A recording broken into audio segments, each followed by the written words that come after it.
Good evening, everybody. Hope the banquet's going well thus far. My name is Joshua Strong. I'm a UMD grad, graduated in 2023. URSA alum, went with the cohort in 2022, I believe. It's crazy to say time's flying. Nowadays I'm in law school at Howard University School of Law out in DC. Just wanted to take some time to talk about my time in Morocco. I think being 3 years removed, or almost 3 years removed, my appreciation for the URSA program and the time in Morocco has changed a little bit. I think more so in a practical sense now that I am in a position academically and vocationally where I can kind of reap the benefits of what I was doing in Morocco a little bit more.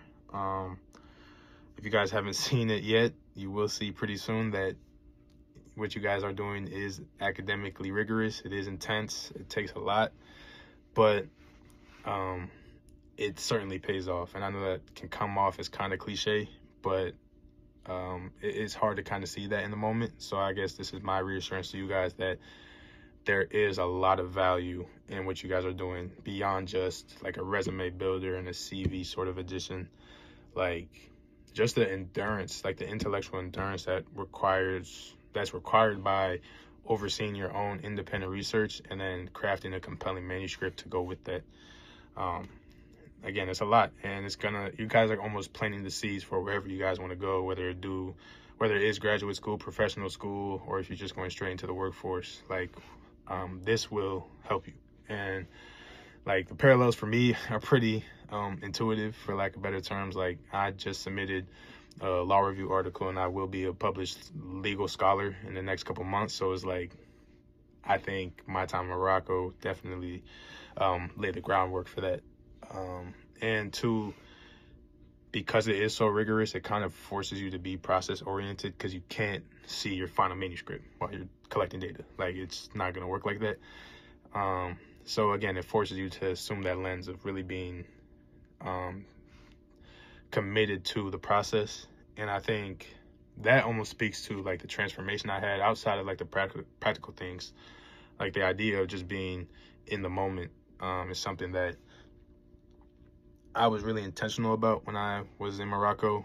And I think the trade-off with that ironically is that when you reflect on it afterwards, it's difficult. It's almost exhausting, because you were so in the moment that it's almost like a mental exercise to really go back and reflect and appreciate everything you did, because you were so focused on just experiencing that you were less focused on saving pictures or memories to reflect on later. You were just okay, let me be here and let me experience for the sake of experiencing.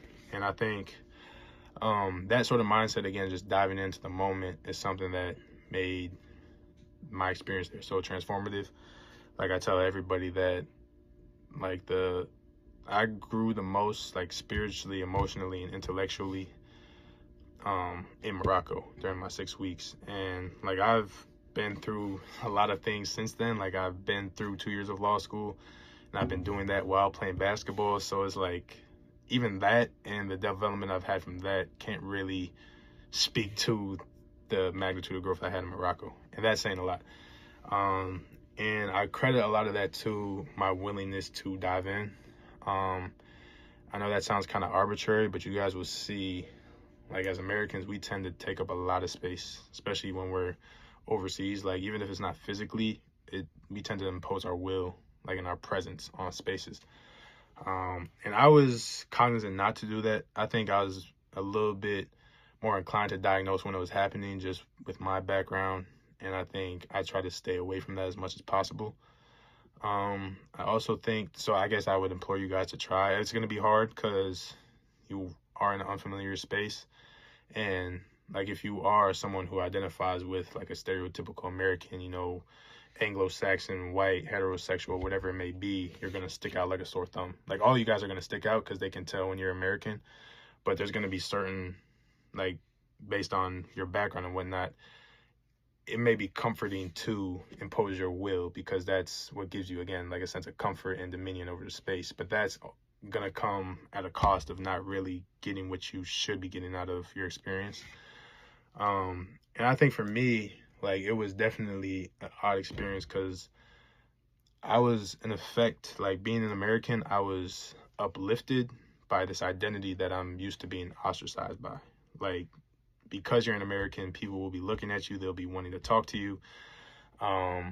And I never really experienced that sort of sentiment being, at home and whatnot. But I think, again, knowing that and then diving in still is what made my experience so rewarding. Like, having those moments and those conversations with people, like, beyond just like the excursions you guys will go on and the research, you need to make time to have those intimate moments with the culture.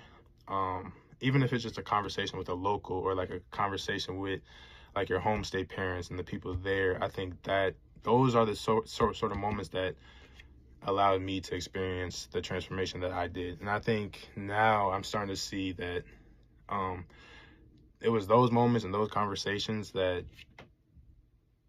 refine my thinking in a way that's like, it really reinforced the idea that nothing is black and white. And I know that's cliche, but like in America, where everything is so polarized and like differences are always stemming from contention and met with contention, like you'll see in Morocco, a lot of the differences there are informational, and a lot of it stems from curiosity. Especially like me being a black person, they were curious because they're technically African, but just because there's that synergy, they would tend to sometimes assume a connection where there wasn't one.